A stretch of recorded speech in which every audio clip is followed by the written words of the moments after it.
So we love Jehovah. We want to be the kind of person that he loves. And you notice that beautiful expression, God loves a cheerful giver.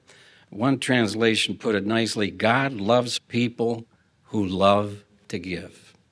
And that's true. So we want Jehovah to love us. So this money we might have, whatever amounts, depending on our own personal circumstances, we're happy to give to kingdom interests. So that's the first one. We make these donations because of our love for Jehovah. Now, the second one, this is interesting, a heart-searching principle found back in the Mosaic Law. Turn to Deuteronomy chapter 16, if you would, please. And Deuteronomy 16. And you'll see the connection. While this applied to the Jews at that time, you'll see how it applies to us in our day. We're going to read verse 16 and then verse 17 of Deuteronomy 16. 3 times a year, all your males should appear before Jehovah your God in the place that he chooses at the festival of unleavened bread, the festival of weeks, and the festival of booths. Now notice, and none of them should appear before Jehovah empty-handed. The gift that each one brings should be in proportion to the blessing that Jehovah your God has given you. So you have to let that sink in. And this is what Jehovah wanted to be conveyed to the Israelites that would attend these festivals. None. Now, he didn't say if you're well off, you've had a great year, as opposed to some that were poor, you still had issues back at that time, even though it was Jehovah's nation. But he said none should appear empty-handed. So that takes in all of us, whatever our circumstances are, whether at Bethel or in the field. Jehovah doesn't approve coming empty-handed. Jehovah doesn't approve coming empty-handed. Thank you, Tony, for showing us a blatant Bible contradiction. 1 minute he's reading a verse in 2 Corinthians 9 verse 7, saying that people should be giving not under compulsion, in other words, voluntarily. And if it's truly voluntary, if it's truly not under compulsion, then giving should be optional, period. You know, if you're not in a position to give anything, you shouldn't be forced to give anything. But then Tony digs out this verse in Deuteronomy that literally says, and none of them should appear before Jehovah empty-handed. So which is it, Tony? Is it not under compulsion, or is it very much under compulsion to the extent where there's a Bible verse that says no one should appear before Jehovah empty-handed? And what would help us to not come empty-handed, in this case back in Israel or in our time either? Notice verse 17, and this is a lot to think about. The gift that each one brings should be in proportion to the blessing that Jehovah your God has given you. So there we have it. You stop and reflect that they were supposed to do that, and we can do the same throughout the year. Reflect on the blessings that Jehovah God has given us. You got to take time to do that. You have to give that consideration. The gift that each one brings should be in proportion to the blessing. So adding up these blessings, then we're happy to give out of our material possessions.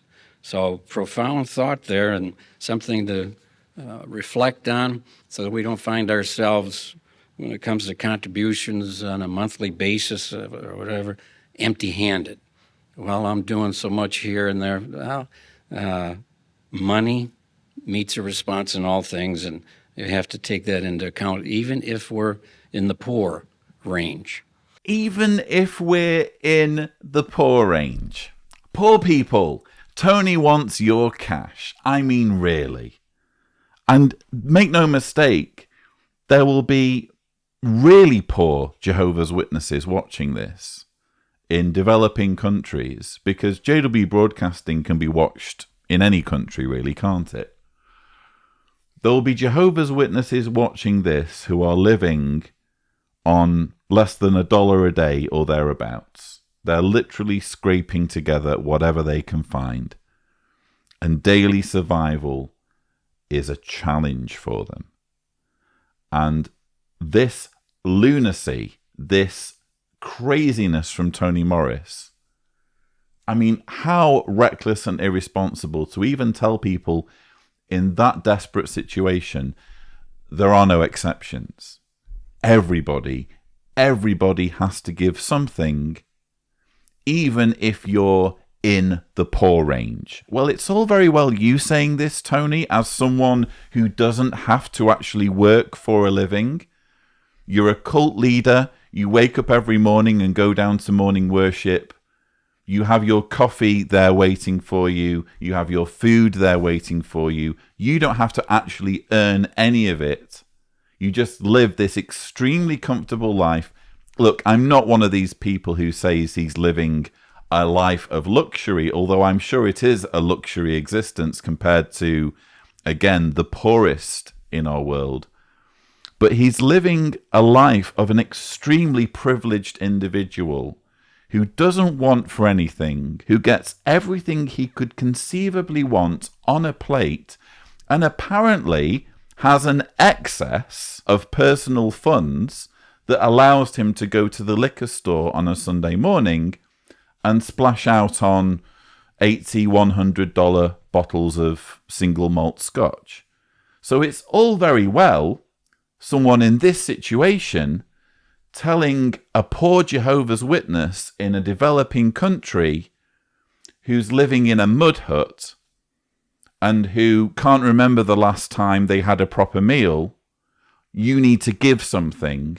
But what arrogance, what total detachment from reality, and how much we've departed, really, from what was described in those early watchtowers by Charles Taze Russell. When we start begging, when we start petitioning for money, we'll have to suspend publication. Well, what have we just heard? And I like the part where Tony Morris says... So profound thought there, and something to reflect on so that we don't find ourselves, when it comes to contributions on a monthly basis or whatever, empty-handed. Well, I'm doing so much here and there. Well, I'm doing so much here and there. I know it's difficult to make sense of what he's saying because he's slurring so badly. More than likely, if you ask me, because there was some whiskey in his cornflakes. I know it's difficult to make sense of what he's saying, but he seems to be suggesting that some Jehovah's Witnesses might take the attitude, well, I'm doing so much already, I shouldn't have to give even more in terms of monetary giving. And I'm going to be completely honest. That was my attitude as a Jehovah's Witness, as a Jehovah's Witness pioneer who was completely broke. I was so broke as a pioneer that for years after moving to Croatia, Deanna and I were having to pay off debts because we just got so deep into debt, assuming that it wouldn't matter if we ran up huge credit card bills or if we went into overdrafts, because Armageddon was coming any moment and Jehovah would provide. That was our attitude. And because I was so broke, I reasoned within myself, well, my giving is in the form of my preaching, is in the form of my pioneer ministry. That's clearly not the attitude Tony Morris wants you to have, by the way. But I'm glad, looking back, that that was my attitude. And I would be furious, absolutely furious, if I had given a lot of money, even though I was broke and even though I was running up debts. It would give me even more anger now than I already have. And I already have a lot of resentment at the position this organization has put me in, not just in terms of setting me back financially, but more in terms of my family relationships. I would be enraged if on top of all of that, it had been compounded by, oh, I gave hundreds or thousands of pounds to the organization. I'm glad that I got out with having to say that. But this talk absolutely torpedoes any idea that that's acceptable. So if you're watching this as a Jehovah's Witness, including a Jehovah's Witness in a mud hut somewhere, you're going to be thinking, I've got to give something. I don't have anything to give, but I've got to give something. And what I want to know is, Tony Morris is here saying, we shouldn't be tempted into thinking that because we're doing a lot, that lets us off the hook. Well, I think having said that, having made that claim or having made that assertion as a governing body member, it behooves Tony Morris to tell us how much he's giving to the organisation and what his finances are, because he's just said everyone needs to give, and it's not an excuse to say I'm doing a lot for the organisation. I'm sure that people like Tony Morris would be at least in a position to reason, well, look at all of the work that I'm contributing towards the organisation as a governing body member. Well, show us the proof that you are living in such a way that you're giving despite also giving in terms of your time and energy. He's not going to do that. This guy is a crook and a charlatan as far as I'm concerned. If there was any doubt whatsoever, that doubt well and truly dissipated when we saw that Bottlegate video.